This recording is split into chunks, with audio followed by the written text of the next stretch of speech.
Magandang araw, mga kapatid.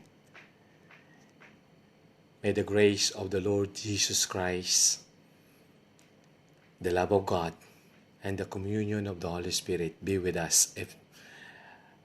B.S. Corinthians. Manalangin muna po tayo. Samahan niyo po ako. Let's bow our head. Eternal Father, who art in heaven, nagpupuri po kami at nagpapasalamat sa inyo now and forevermore. Salamat po sa protection nyo sa amin, sa pag-ibig nyo sa amin, sa pag-iingat mo po sa aming lahat at sa buong mundo. Dalangin po namin ang iyong presensya. Naway puspusin po kami ng iyong banal na spirito. Gamitin niya po ako to convey your message in Jesus' name. Amen. Alright, mga kapatid. Pag-usapan po natin ay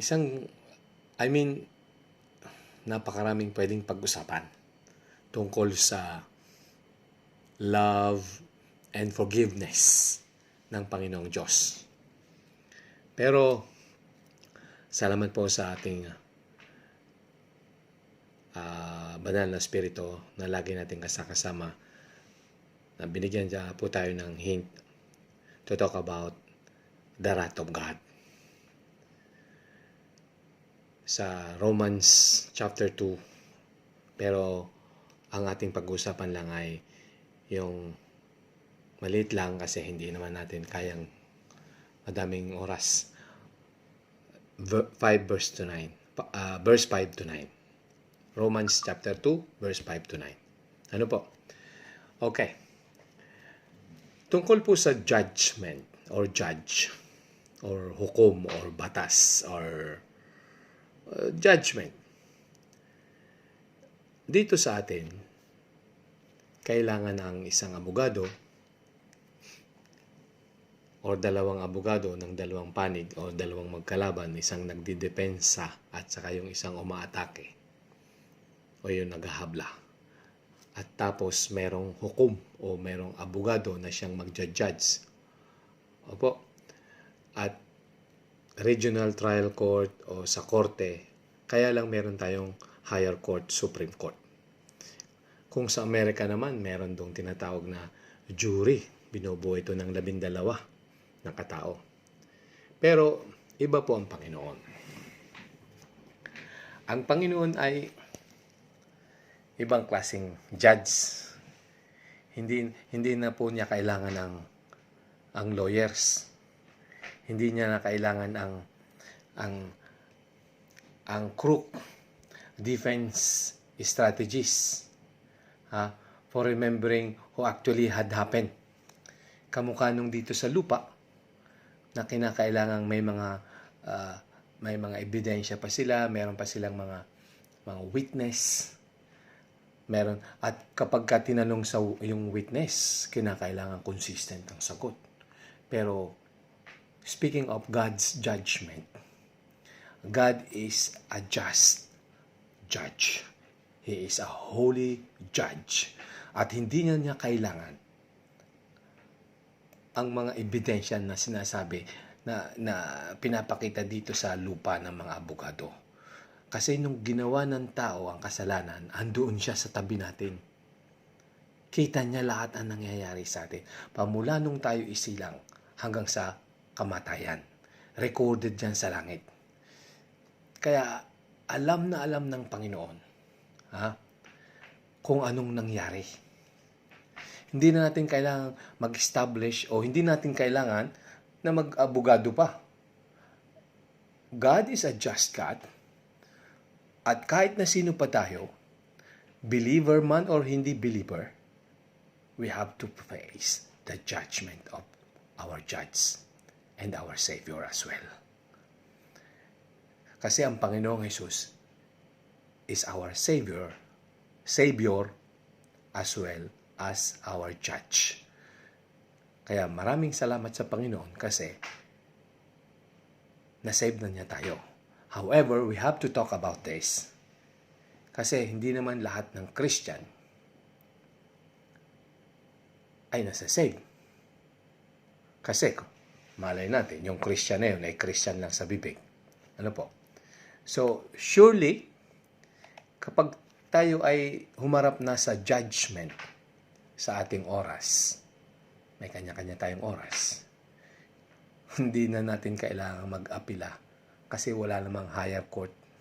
Siya na mismo, ang Panginoong Jesus mismo ang higher court. There is no other higher court. At siya mismo ang mag-judge. Siya mag-judge. We are lucky. Kasi by the blood of Jesus Christ, our judge, He saved us. Kaya lang, nobody is righteous, only Him. Kaya kahit tayo ay Christian or believer, andun pa rin parati yung ating unrighteousness. So, if we talk about God's judgment, on what basis God is judging people? Ano po? Anong basehan? So, basahin po natin yung Romans chapter 2, verse 5 to 9. And then, isa-isahin po natin kung ano yung ating mapapag-aralan dito. Ano po? Sa bawat verse. Basahin po muna natin yung buong 5 to 9, chapter 2, Romans. But because of your stubbornness and unrepentant heart, you are storing up wrath against yourself for the day of God's wrath, when His righteous judgment will be revealed. Verse 5. God will repay each person according to what they have done. Verse 7. Verse 6. To those who by persistence in doing good seek glory and honor and immortality, He will give eternal life. Verse 7. But for those who are self-seeking and who reject, there will be wrath and anger. Verse 9. Verse 8. There will be trouble and distress for every human being who does evil. First for the Jew, then for the Gentile. So, kompleto ang rekado. Merong sa verse 5, yung wrath, binabanggit yung wrath, and sa verse 6, God will repay each person according to what they have done. So, both side, kung ang ginawa natin ay negative or positive or righteous or unrighteous, meron tayong kalalagyan. Meron tayong premyo, either sa langit or sa lupa. Speaking of langit and lupa, ay mahirap yan. Mahirap pag-usapan yan. Kasi kung nakakita na po kayo o na-imagine nyo na po kung ano yung langit, syempre maganda doon. Walang hanggang kaligayahan doon. Walang iyakan doon, wala lang problema doon. Puro ligaya lang at saya and praise and worship sa Panginoon. At walang kasing tulad ang langit. Pero ang impyerno, mai-imagine na natin yon, kagaya ng sinasabi po sa Revelation, na ito ay dagat-dagat ng apoy ng asopre, masangsang ang amoy, mainit, at ang mga tao doon ay paulit-ulit na pinaparusahan ng mga demonyo. Depende ang mga parusa. May mga sinasalaksak ang bibig, may mga sinasalaksak ang mga ang mga organs nila, yung meron namang binabalatan, meron namang kinakain ng uod. Pagkatapos kainin ng uod, yung balat ay sumusuloy uli. Walang hanggang paghihirap. Noon, nakala ko pag namatay, tapos na eh. Yun pala, yung kaluluwa mo ay maghihirap. Yung soul ng tao, kung sa impyerno ang punta, walang hanggang kamatayan yun. Walang hanggang kamatayan. Walang katapusan. Unending yung paghihirap. So, tingnan po natin yung, o isipin po natin itong ganitong patutunguhan ng isang nilalang. Kaya, ang Panginoon, binigay na niyang lahat. Binigay na niyang lahat, pati yung kaisa-isa niyang anak. Kasi ang gusto niya, tayong lahat, ay kasama niya sa langit. Kaya lamang, may kontrabida. Pero, binigyan na tayo ng Panginoong Hesus ng example. Dumaan tayo sa makitid na daan. Pasan natin ating krus. Magrepent tayo sa kasalanan. Sumunod tayo sa banal na ebanghelyo. Mahalin natin ang ating kapwa. Continue seeking the Lord. Repent, seek Him the Lord. Tanggalin natin ang pagtitiwala sa sarili, anumang bagay na gawin natin. Sa Kanya tayo humingi ng idea kung anong gagawin. I-submit natin ang buong sarili natin, whatever we have, to the Lord. So ngayon pag-usapan natin yung Romans chapter 2 verse 5 lang. Ano po? Ulitin po natin. But because of your stubbornness and unrepentant heart, you are storing up wrath against yourself for the day of God's wrath, when His righteous judgment will be revealed. So, anong ibig sabihin nito? Yung wrath ng Panginoon ay depende pala sa ating ginagawa. So, kapag stubbornness and unrepentant heart, ano ba yung stubbornness? Ano ba yung stubbornness? Ayon sa dictionary po, ang stubbornness ay the feeling that a person or a thing is worthless. So, ibig sabihin, kagaya po nung mga Israelita nung panahon ng Panginoong Hesus. Ang ayaw nilang maniwala sa Panginoong Hesus, ibig sabihin, meron silang unrepentant heart. Dahil doon, meron silang stubborn yung feeling nila. Ayaw nilang, binabaliwala nila ang kahalagahan. Binabaliwala nila ang feeling niya worthless ang Panginoong Hesus. So, ibig sabihin, dinidisregard nila yung kindness ng Diyos, yung patience at self-control and tolerance ng Diyos. Bakit? Kasi meron silang hard-hearted people, ang mga tao noon, nakasama ng Panginoon. Yung mga taga-Sanhedrin. Kasi hindi sila nga naniwala kay John the Baptist. Sigurado kung naniwala sila or nagpabautismo sila kay John the Baptist, nabuksan yung puso nila. Ay hindi sila nagpabautismo. So, yung lahat na hindi nagpabautismo, yun yung may hard-hearted. At yung lahat na may hard-hearted nung panahon nun, kagaya ng Pero, nung panahon ni Moses, hard-hearted din yung puso ng Pero. Nung panahon ng Panginoong Hesus, yung mga Israelita, siyempre kapag hard-hearted ang isang tao, ibig sabihin, sarado ang puso. Nakikita ng mata, hindi nila tunay na naiintindihan. Naririnig, hindi rin nila naiintindihan. Naririnig nila yung mga mensahe ng Panginoon. Hindi nila, sarado, ayaw nilang tanggapin. Kasi, hindi sila blessed Hindi sila naniwala kay John the Baptist. Ibig sabihin, unrepentant heart ang dating nila. At siyempre, kapag may unrepentant ang isang tao, lahat ng ginagawa ay unrighteous. At sa halip na nag-iipon na sa langit ang punta, nag-iipon sa impyerno ang punta. Ibig sabihin, anuman ang ginagawa ng isang tao, iyon ay para sa atin sa panahon ng paghuhukom, sa panahon ng ating katapusan sa ating pagharap sa Panginoon.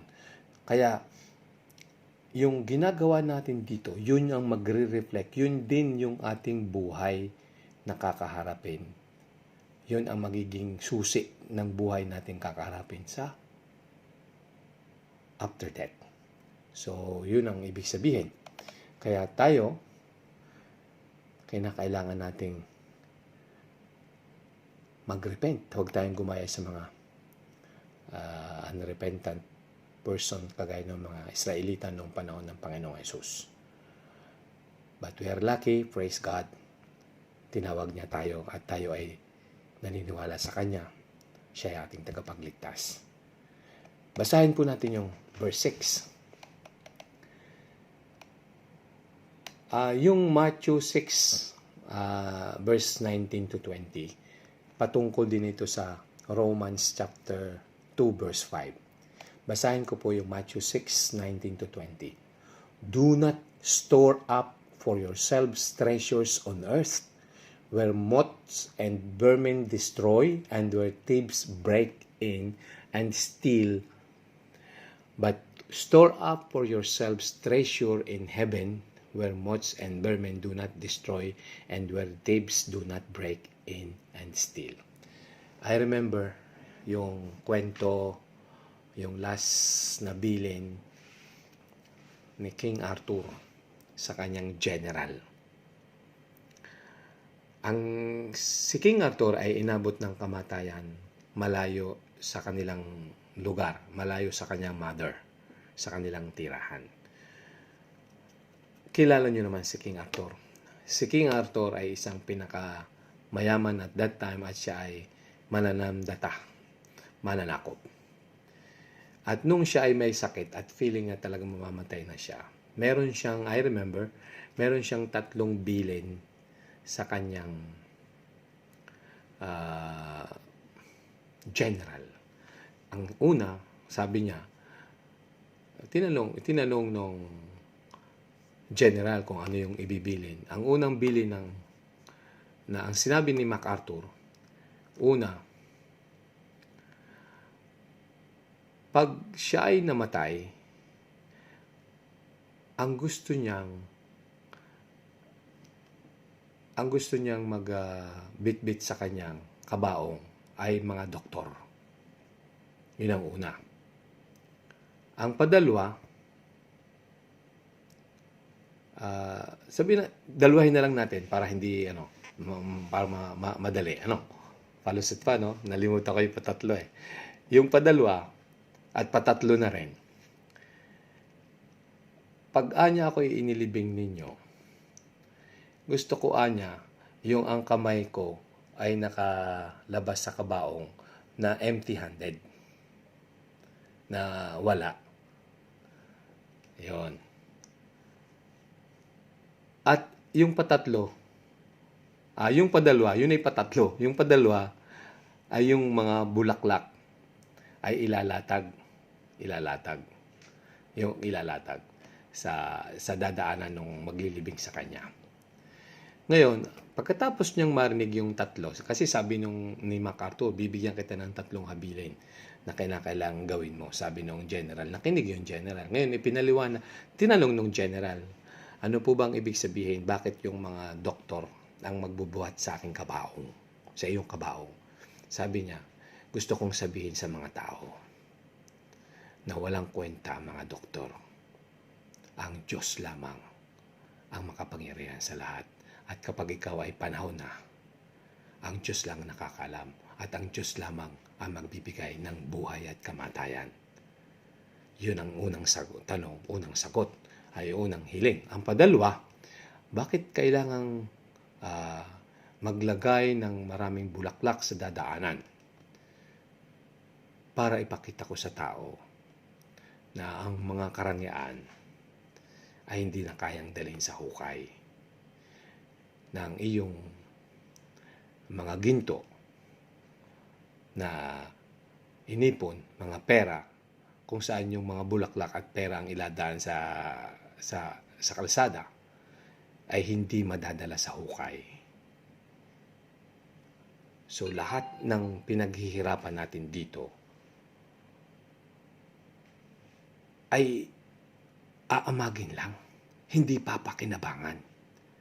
Yun ang ibig sabihin. So para maintindihan ng tao na hindi worthless kung igugugulin natin ang buhay natin sa pagpapayaman, sa pag-gather at pag-acquire, pagka-claim ng mga property, ng mga material na bagay. Dahil pag ikaw ay namatay, hindi naman ikaw ang makikinabang, manugang. Buti kung manugang ay yung iba nga walang anak, pamangkin lang. Okay, pamangkin, okay. Ay yung anak mo, may manugang ka, okay rin lang yun, may apo.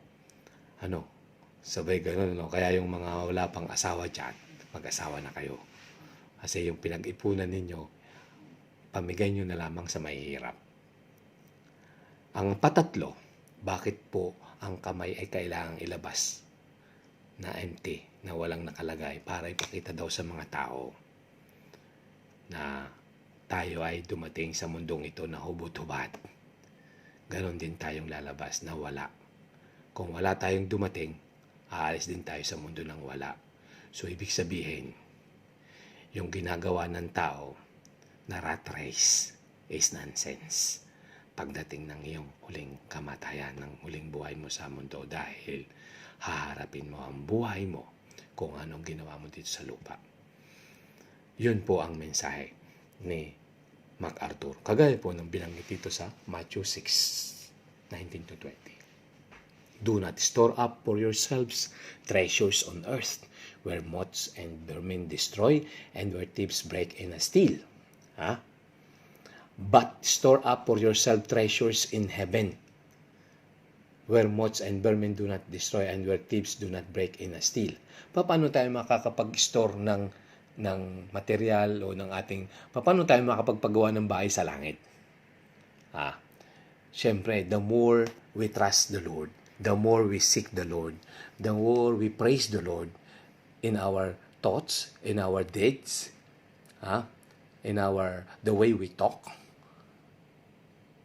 Ibig sabihin, habang ganun ang buhay natin, righteous or sumusunod tayo sa Panginoon, sa kanyang banal na salita, at siya lamang ang pinapapurihan natin, hindi yung sarili, at nagsisik tayo sa kanya,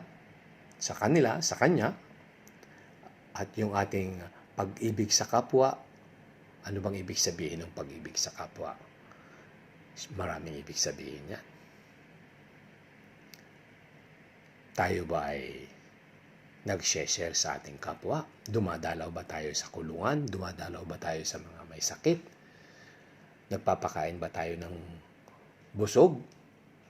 O yung gutom ang pinapakain natin? O ang pinapakain lang natin ay mga kaibigan natin na marami din naman silang pangkain? Napakaraming pwedeng gawin na habang ginagawa mo yung bagay na ito, ay ikaw ay nagkakaroon ng bank deposit sa langit. Pero kung ang ginagawa ng tao rito ay puro pang sarili lamang, wini-withdraw niya yung pinagkaloob sa atin ng Panginoon. Yun ang ibig sabihin. Kaya tayo, nakakalamang na tayo mga Kristiyano, kaya lang, alam na alam ng kalaban kung anong ating kahinaan. Alam na alam niya, kilalang kilala na niya tayo kasi nandiyan na yan Mayroon silang witness din. Kaya nga mayroon tayong negative side and positive side. Somehow, lagi nating pananaluhin ang positibong pananaw sa buhay dahil ang Holy Spirit is with us. Ang Panginoon ay nasa puso natin. Basahin natin yung 6. God will repay each person according to what they have done. So, magre-reward ang Panginoon ano mang ginawa niya dito. Basahin natin yung Matthew 6:16 verse 27. For the Son of Man is going to come in His Father's glory with His angels, and then He will reward each person according to what they have done. Kagaya nung binabanggit natin kanina. Kung ang iyong ginawa sa lupa ay kabutihan, hindi tayo nang muhusga. ng kapwa. Hindi tayo nalulong sa kapangyarihan, sa fame, sa power, kapangyarihan, fame, power, and money, property. Pero ang nangungunang ayaw ng Panginoon ay yung pride. Kaya give up na natin yung pride natin. Kaya mahirap yung mga artista at mga politiko, mga rich people. Buti na lang sinabi ng mother ko, huwag mong tanggapin yung offer ng psycho, mahirap ang artista. Pag sumikat ka, maraming pupunta rito sa atin. Buti na lang. Pero hindi yun ang aking kinatatakot kung ako'y nag-artista. Kasi pag artista ka, kung hindi ka sikat, hindi ka kikita. Kung hindi ka materialistic, wala kang ipapakita sa tao, hindi ka magugustuhan tao, hindi kikita ang pelikula mo. So, hindi ka sisikat. So, mahirap talaga yung artista. Sana dalangin natin ang mga artista makarating sa langit. Ano po? Pero napag-usapan lang, napakahirap. Napakahirap nung ginawang transition ng Panginoon sa aking sarili. Kasi sino ba naman ang magdi-deny na hindi rin ako nangarap na yumaman, na hindi rin ako nangarap na maging sikat. Lahat naman tayo siguro. Hindi rin naman ako magsasabi ng hindi rin naman ako nagsisinungaling na ako'y gusto rin ng bumili nito, bumili noon. Salamat sa Diyos. Pinakilala niya agad sa akin ang sarili niya. Na sinabi niya sa akin na ang pride ay hindi maganda at ito ay maglilid sa impyerno, sa kamatayan. So, ibig sabihin po, maswerte tayo. Mga born-again Christian na tayo. Kilala natin ang Panginoong Jesus. So, ano po? God will repay each person according to what they have done. Yung sa lumang tipan o Old Covenant, sa Psalm 62:12, sinasabi po rito, and with you, Lord, is unfailing love, and you reward everyone according to what they have done. So, parehas ang message. Yung lumang tipan at bagong tipan. Anong ginawa mo sa lupa? Yun nga lamang, ang Panginoon is a perfect and holy judge.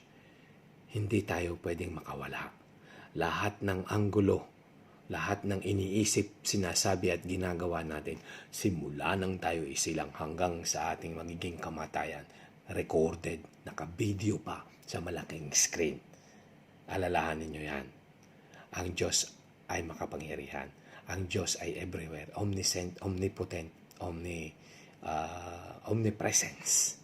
So, lahat ng ginagawa natin dito ay recorded. Ano po? Punta po tayo sa susunod na verse 7 and verse 8. To those who by persistence in doing good seek glory and honor and immortality, He will give eternal life. But for those who are self-seeking and who reject, there will be wrath and anger. So dito po, dalawang klase ng tao ang binabanggit. Ano po? Basahin muna po natin yung Isaiah 53 verse 5. But He was wounded for our transgressions. Ang Panginoong Diyos ay nasasaktan sa ating mga transgressions, sa ating mga kasalanan, sa ating disobedient. He was crushed for our iniquities. Lahat ng hindi kalugod-lugod sa Kanya, nasasaktan ng Panginoon. Upon Him was the chastisement that brought us peace, and with His stripes we are healed. Thanks God. Kasi parang lumalabas, not parang, siguradong lumalabas na siya rin yung magliligtas against Him. Kasi kung ang isang tao ay talagang hindi nag-repent, hindi tinanggap ang Panginoong Jesus, binaliwala ng isang tao yung precious blood of Jesus Christ in the cross. Ibig sabihin, kahit ayaw ng Panginoon Diyos Ama na parusahan ang taong ito, ay paparusahan niya yun. Ibinigay na nga niya yung kanyang anak na kaisa-isa. ay siya pa kaya na hindi niya ilagay sa alanganin kagaya ng nangyari sa Panginoong Hesus? So, ibig sabihin, hanggat maaari, ang ating mga kakilala, kaibigan, at kahit hindi kakilala, basta abot ng ating radius ng trabaho o kung inabot na yung malapit sa atin, ay bigyan na natin ng hint about Jesus Christ. I-share na natin ang good message or ang banal na salita ng Panginoon o ang banal na ebanghelyo. Ano po? Kasi dito, yung dalawang klase ng tao, yung doing good, seek glory and honor, immortality, He will give eternal life. So yung mga tao na nagsisik sa Panginoon, na nagpe-praise and worship sa Panginoon, gumagawa ng bagay for the glory of God, eternal life ang kanyang premyo. Ano po? Immortality sa langit. Yun yung isang klase. So, yun din. Ay kapag tayo ba ay ang isang ayaw ng Panginoon na bukod sa pride, yung bibig natin, lahat ng ating binabanggit, sabi nga ng Panginoong Hesus, lahat na nagmumula sa bibig, yun ang masama. Diba, merong verse na kinwestiyon ang Panginoong Hesus. Bakit daw ang mga apostoles hindi naghugas ng kamay bago kumain? Ang sagot ng Panginoon, kapag kumain ka ng kahit ano, naghugas ka man o hindi, papasok sa bibig, dadaan sa proseso, may sistema tayo, may tiyan tayo eh. Isa-separate, di ba? Kaya nga may segregation ng waste doon. Yung waste papunta sa basurahan, sa kubeta. Yung good, yun, yung magiging glucose, yung magiging energy ng ating katawan. Pero yung lumalabas sa bibig, galing sa puso yun. Ano po? Yun ang nakakamatay. Yun ang masama. Kayo, ako, tingin tayo sa salamin. Nilay-nilay tayo sa ating attitude. In speaking of judgment, speaking of talking harshly, talking negatively against anybody. Meron ba tayong attitude na ganon? Of course, lahat tayo. Ako nga sa trabaho ko, hindi ko maiwasan ng manlait ng kapwa. Kasi sometimes, ba namang 3 beses mo nang sinabi na ito ay A, hindi ito B. Ay paulit-ulit. Ano po? Pero speaking of goodness, hindi rin pala ito basihan para makapunta ka sa eternal life or sa langit. Kasi lahat tayo ay pantay-pantay sa Panginoon na isang basahan lang. Pero ano ang pinaka-sekreto? Kasi pag tayo ay may faith, belief sa Panginoon, covered ng lahat Pero kung tayo ay, ang faith sa Panginoon ay ganito, ay may kalalagyan tayo. May kalalagyan. Kaya hanggat maaari, itaas natin, palalimin natin, pag-iingtingin natin, strengthen, defend natin ang ating relasyon sa Panginoong Hesus, yung ating belief sa Kanya, yung trust natin sa Kanya. Para surely, sa langit ang punta. Yun yung isang klase. Kaya lang, yung isang klase naman, sa verse 8 sinabi, but for those who are self-seeking, selfishly ambitious ang ibig sabihin, and who rejects, there will be wrath and anger. So ito na yung sinasabi ko sa inyo kanina. Yung mga taong mayayaman, yung mga tao na artista, yung mga, nagbabanggit tayo ng figure ng mga profession. Kasi doon sa profession na yun, at saka politiko. Ang profession kasi na to, laging mayroong kasamang media yan Yung fame laging kadugtong yan Yung pride laging kadugtong yan Yung basta, andyan lahat Kapag ikaw ay artista, you should be powerful. lalo na kung politiko. You should be rich. You should wear different kind of material thing. So, ito na yung sinasabi na kapag we are submitting ourselves to the world, lahat ng meron ang mundo, meron ang isang artista, yun na yun. Yun na yung sa verse 8. But for those who are self-seeking, selfishly ambitious, kasi pagka ganun ang attitude, you are rejecting the gospel. Ibig sabihin, there will be wrath and anger. So, bilang tayo na mga normal na mga Christian, normal na mamamayan, naalala ko yung binabasa namin kanina ng asawa ko yung sa Acts na yung possession ng mga Christian na mga 5,000 ba sila, binenta nila. Tapos isang kaban lang, isang lugar sa mga apostle lang, equally divided o binibigay. Lahat ng pag-aari binigay sa apostle para sa mga tao. Mahirap gawin, pero yun ay example na dapat nating tularan. Okay, fine. Tayo Christian. Ang Diyos ang bahala sa atin. Pero huwag tayong mag-presume na tayo sa langit pupunta. Basta ang akin, kung ako lang, yung belief and faith, inuulit ko po, kinakailang malalim. Yung ating mabuhay tayo in spirit and in truth. At kung maaari, mag-against the flow tayo, against the flow of the world. At kung maaari, mag-seek tayo sa Panginoon. At yung mindset natin ay ang kalangitan na. Dahil ang sabi ng Panginoon, lahat, every time na gumawa ka ng according to the gospel, every time na nag-obey tayo sa Panginoon, every time na nag-praise tayo sa Panginoon, nag-glorify ang Panginoon sa ginagawa, iniisip at sinasabi natin, tuloy-tuloy ang paggawa ng Panginoon ng bahay natin sa langit. Tuloy-tuloy yan. Ano po? Kaya pagpatuloy po natin yan. So, dako tayo sa verse 9 na.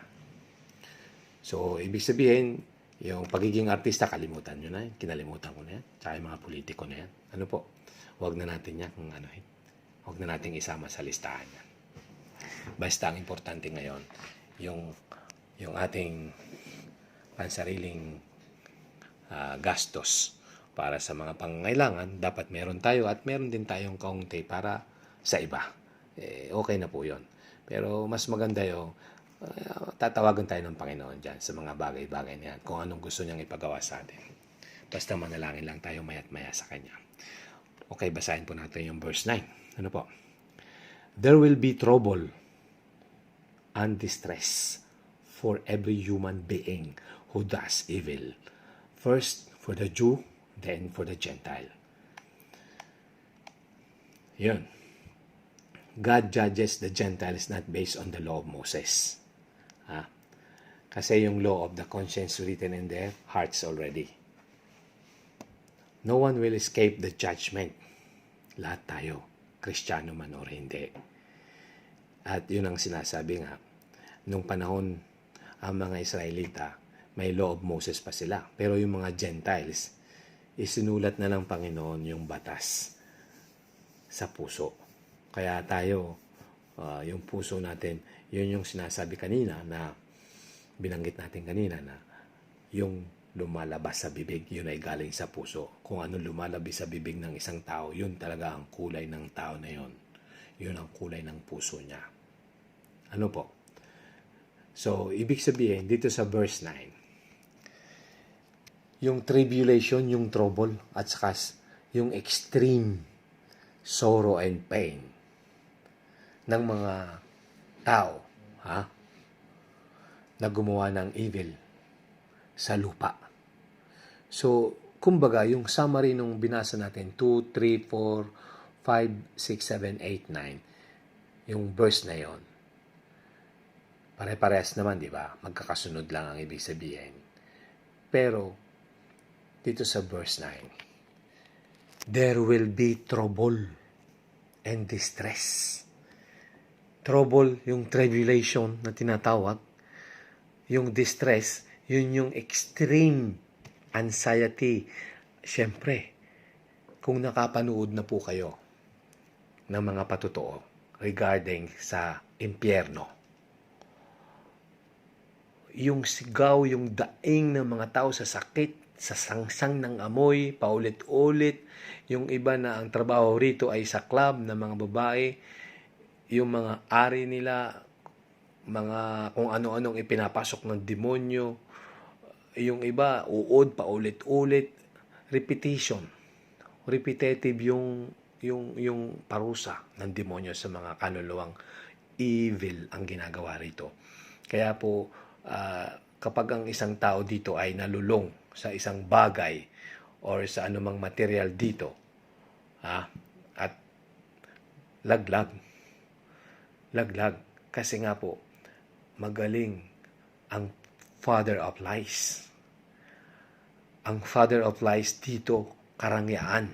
Ang feeling nila na marangya sila, makapangyarihan sila, sikat sila, marami silang property, marami silang ginto, marami silang pera, pero wala, hindi nila kayang madala sa hukayan, kagaya ng sinabi ni King Arthur. Ano po? So, mga kapatid, i-summary po natin kung ano yung ating pinag-usapan. Ano po? The passage contributes to our understanding. First, may tatlong bagay. Ang passage na sinabi ni Apostle Paul sa verse 5 to 9, binanggit niya yung about God, about man, and about the final judgment. Ano po? So, syempre, yung about God, okay, everybody knows already. God is powerful. God is omniscient, omnipotent, omniscience. So, ang Panginoong Diyos ay everywhere. Dahil siya ay God of all gods, siya yung perfect judge. Hindi na natin kailangang mag-recite kung anong sinabi. Naka-record na. Alam na ng Panginoon lahat. Siya is a perfect judge. At galit siya sa mga tao na nagkasala. Hindi lang sa kasalanan siya galit, pati sa mga tao. Ano bang ginawa ng Panginoon sa Sodom and Gomorrah? Kahit na namagitan pa si Father Abraham, ay kung may 10 o 50 muna ang sinabi niya, hindi ako nagkakamali. Kung may 50, gugunawin mo po ba? Hanggang dumating sa kung may 10, gugunawin mo po ba? Ay wala eh. Natira isa lang, si Lot lang. At saka 2 niyang anak. Kahit yung asawa niya na nanghihinayang dun sa material. Diba? Sinabi ng don't look back. Bakit? Anong mensahe nun? Ba't siya nag-look back? Kasi parang ang feeling niya, nanghihinayang siya eh. Tiningnan niya eh. Maybe ganun ang pakiramdam niya. Gusto kong makita for the last time. Yun, naging asin tuloy siya. Ganun ang wrath ng Panginoon. Kahit mapanoodin nyo sa TV, may nagpakita sa TV nung isang araw nakita ko, ang Sodom and Gomorrah. Andun pa yung mga residue ng asopre. So yun yung, just imagine yung asopre, yung klase ng apoy na nanggagaling sa bulkan. At yun din ang makikita daw ng tao sa impyerno, sa ilalim ng lupa. Suma total, ang God is God of all. Heaven and earth, God of the universe. At siya ay makapangyarihan sa lahat at walang makakaligtas. Kung sino man ang di naniniwala sa kanyang bugtong na anak, for sure, may kalalagyan siya. Padalwa, about man. Ang tao, Gentiles, speaking of Gentiles, ang tao ay may unrepentant heart, yung mga Gentiles man or yung mga Israelita man. Merong hard-hearted person. Ano po? At saka, dahil dito, meron kang hard-hearted and then unrepentant heart, syempre ang mga gawa ng mga taong ito, hindi sila tumatanggap ng katotohanan, hindi nila tinatanggap ang Panginoon, hindi nila tinatanggap ang pagka na ang Messiah ay dumating na. Akala nila parating pa lang, ay nakarating na, babalik na uli. Hindi, ayaw nilang tanggapin yung katotohanan. Yun namang mga hintil, syempre yung ibang hintil hindi pa naniniwala. Yun namang iba kahit naniwala na, kahit meron ng batas na itinatak ang Panginoon sa puso, ay disobedient pa rin. Unrepentant pa rin. So, may choices ang tao. At yung tao, Gentile man siya o hindi, o Israelita, parehas lang. Parehas din lang yung judgment eh. Parehas lamang yung rights natin sa langit. Parehas din yung rights natin sa Panginoon bilang tayo yung mga anak ng Panginoon. Kaya, ang sinasabi rito ay ang weaknesses ng mga tao. Kaya ang tao, kapag ang choices niya ay yung malapad na daan, instead of makitid na daan, may kalalagyan. So kung anong ginagawa natin dito sa lupa, kagaya ng sinabi sa verse 6, what have you done? Ano po? Ang last ay yung final judgment. Yung final judgment. Ano ba yung final judgment? Basahin po natin yung Hebrew chapter 10 verse 26 to 31.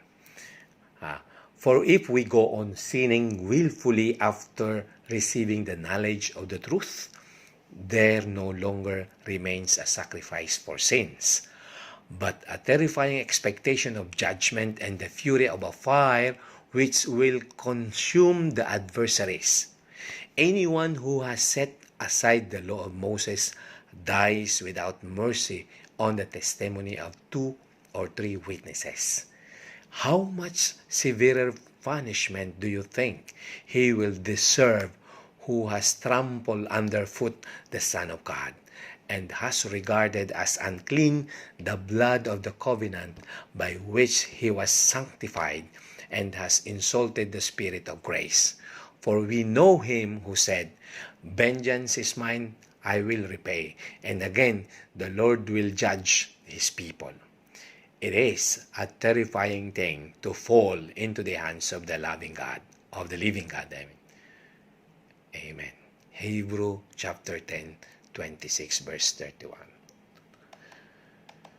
So, ibig sabihin, kapag ka binaliwala ng tao ang Holy Spirit na lagi niyang kasama, kapag ka ang Holy Spirit ay lagi niyang dinideceive, ginigrief dahil sa maling ginagawa, nagtatampo ang Holy Spirit sa atin. Kaya hanggat maaari, ang Holy Spirit ang ating papakinggan. Hanggat maaari, yung binubulong sa puso at isipan natin ng maliit na boses, yun ang ating susundin. Hanggat maaari, ituloy natin yung pagsisik natin sa Panginoon, to glorify His name. Hanggat maaari, yung ating pride bilang tao, ang gusto ng Panginoon, everything na ating gagawin, ikonsulta natin sa Kanya. Kasi God knows everything. God knows best for us, for you and for me, and for whole world. Kaya, yung wrath of God, para tayo ay ma-exempt doon, at tayo exempted na. By the way, we are so lucky from the wrath of God. God saved us from Himself. Why? Sinabi sa Romans chapter 5 verse 9. Much more than having now been justified by His blood, we shall be saved from the wrath of God through Him. Christ's atonement on the cross, yun po ang Panginoon. Talagang love na love niya tayo. Ayaw niya na tayong mapapunta sa impyerno. Talagang yung kaisa-isa niyang anak, iniligtas pa tayo. Kaya, He Himself, He puts aside His wrath and gives mercy to those who are cleansed by the blood of Christ. So, maraming salamat, Panginoong Jesus, kasi kung hindi dahil sa Kanya, hindi tayo makakaligtas sa wrath of God. So, manalangin po tayo. Lord God in heaven, muli kami po ay nagpupuri at nagpapasalamat sa iyo. Ikaw lamang po ang aming itataas. Ikaw lamang po ang magiging sentro ng aming buhay. At kami po ay ng FCC family, ng BS Corinthians. Kami po ay dumudulog sa inyo, Panginoon, na sana patuloy mo po kaming gabayan sa lahat ng aming pang-araw-araw na buhay. The way we think, talk, the way we do our task, and in all aspect. Tulungan niyo po kami, Panginoon. I-lead mo po kami at naway puspusin kami lagi ng banal na Espiritu. At ang sanctification sa amin ay tuloy-tuloy. Ang pagmumold mo sa amin sana po ay tuloy-tuloy. At tulungan mo po ang bawat isa, Lord. Tanggalin mo po ang self-seeking or ang self-ambition. Bigyan mo po kami, Lord, ng right thinking. Bigyan mo po kami, Lord, ng biyaya ng iyong pag-ibig, biyaya ng iyong fruit of the Holy Spirit, ng iyong peace, patience, joyfulness, goodness, kindness, faithfulness. At lalo po sana naming ma-enjoy ang pag-ibig sa iyo, pag-ibig sa kapwa, Panginoon. Tulungan niyo po kami, Panginoon, sa lahat po ng aming pangangailangan bilang namumuhay pa rito sa lupa, Lord. Ilayo niyo po kami sa mga bagay na hindi kalugod-lugod sa iyo, Panginoon. At ngayon pong panahon ng COVID, naway ang iyong biyaya ay matamo namin at ng aming mga kababayan, ng aming mga mahal sa buhay dito at sa Pinas, ang iba namin mga kamag-anak sa buong mundo, Panginoon. Dalangin po namin ang protection mo po sa kanilang lahat, lalong hingit po sa aming mga frontliners dito at sa buong mundo at sa Pilipinas. At naway matapos na po ang spreading at naway mawala na at ma-zero na ang infection na ito, Panginoon. Alam namin na it's your will, pero dumudulog po kami, Panginoon, sa inyo na sana ay matapos na po itong COVID-19 crisis na ito, Panginoon. Marami pong salamat, Panginoon, at muli kami po ay nagtataas ng papuri sa iyo at gumagalang at nagsasamba po at sumasamba, Panginoon. Ito po ang samot dalangin namin in the name of the Lord Jesus Christ. Amen. Okay po, BS Corinthians, maraming salamat po. A blessed day to everybody. Thank you po.